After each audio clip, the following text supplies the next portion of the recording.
Ay ba, patra patra ba ore. Okay. Ngarang ni mukbang to ne to ro ga to na patra patra ba. Do mayang ngasi di mathian jaw da bida mukbang am to ge to ri. Ado ngasi di sareng thong ne ba ko. Ado ngasi ayuk ta inung chu ba ne. Ngasi fa an chwe. Ba ho chi ayuk ki kung mapan mo ta ma.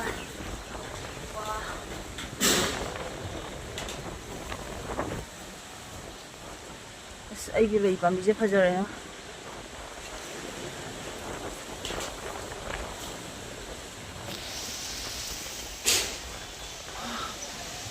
Ada hino je kin bro hang de.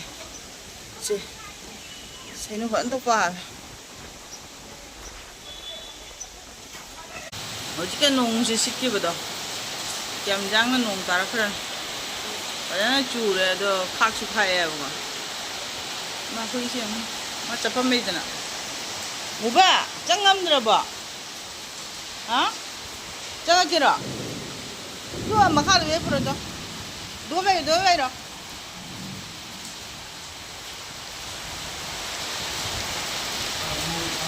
Long tablo to mi siga be re bangon da be re phar asi ki dinda si uthi cha ga da dinda ni mo bang am an tau tho ge si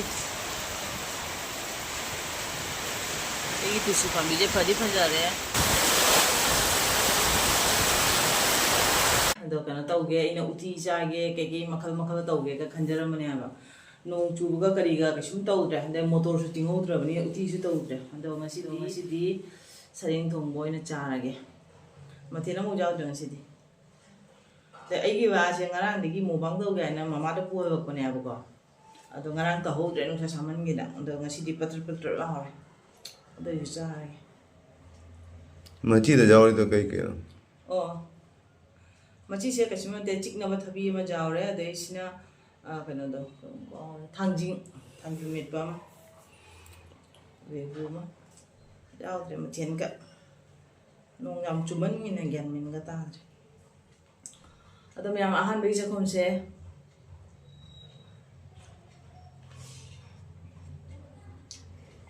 Awe.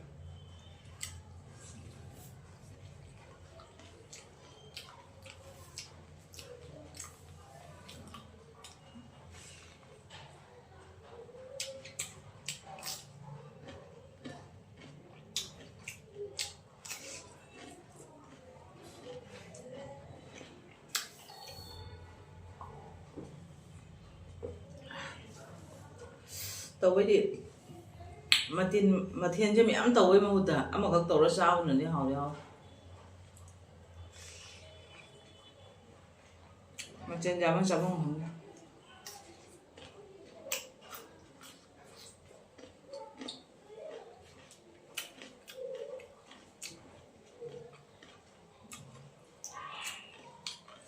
sao đây là sao không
Tangin may pa siya.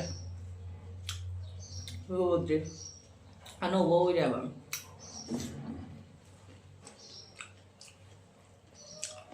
Really hard.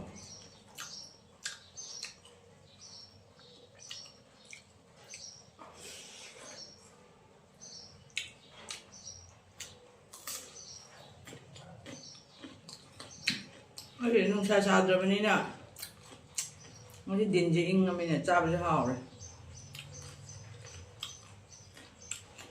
ꯑꯩ ꯍꯤꯟꯖꯥꯡ ꯑꯝꯇ ꯉꯥꯏ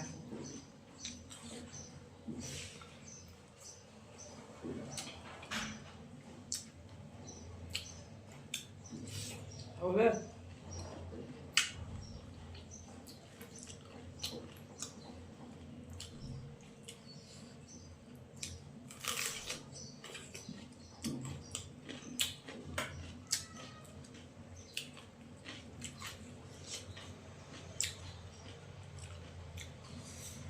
hào ra thì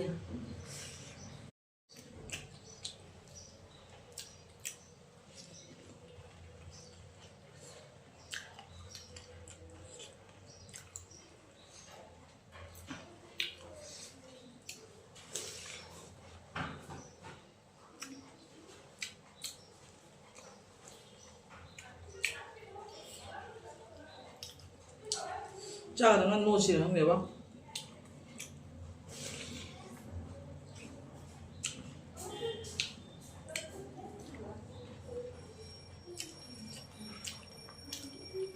ăn một bằng rồi thôi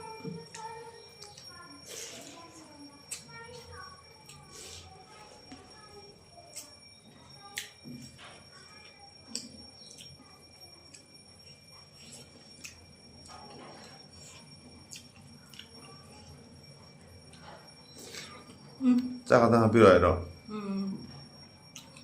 ok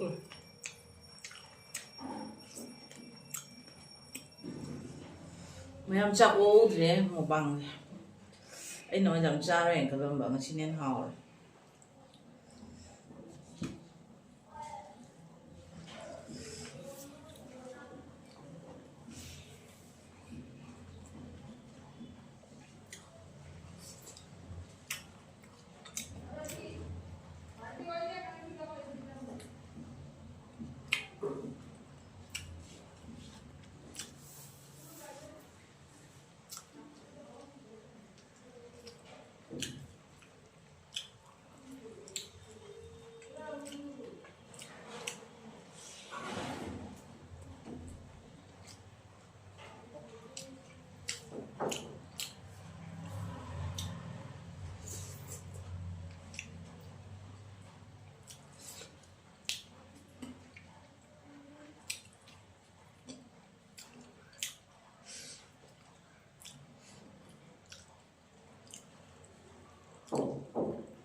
신들네.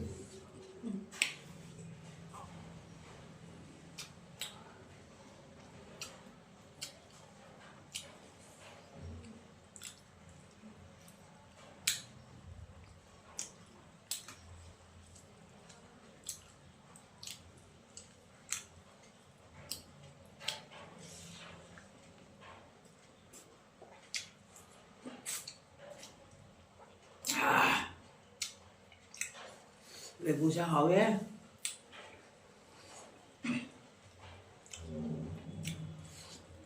xin sấy rồi đi xin sấy rồi ta bảo ngạ 그게 밀가. 밀가 아니 뭐 그거 니가 앞전 거 사중에 그런 비야 밀가는 때 낫죠. 맞죠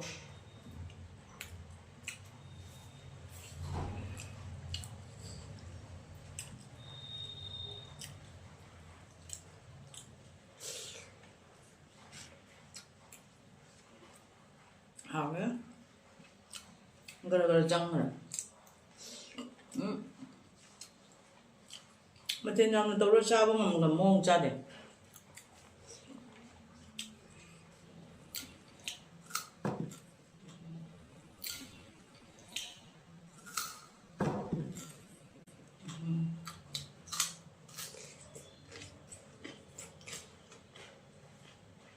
hào không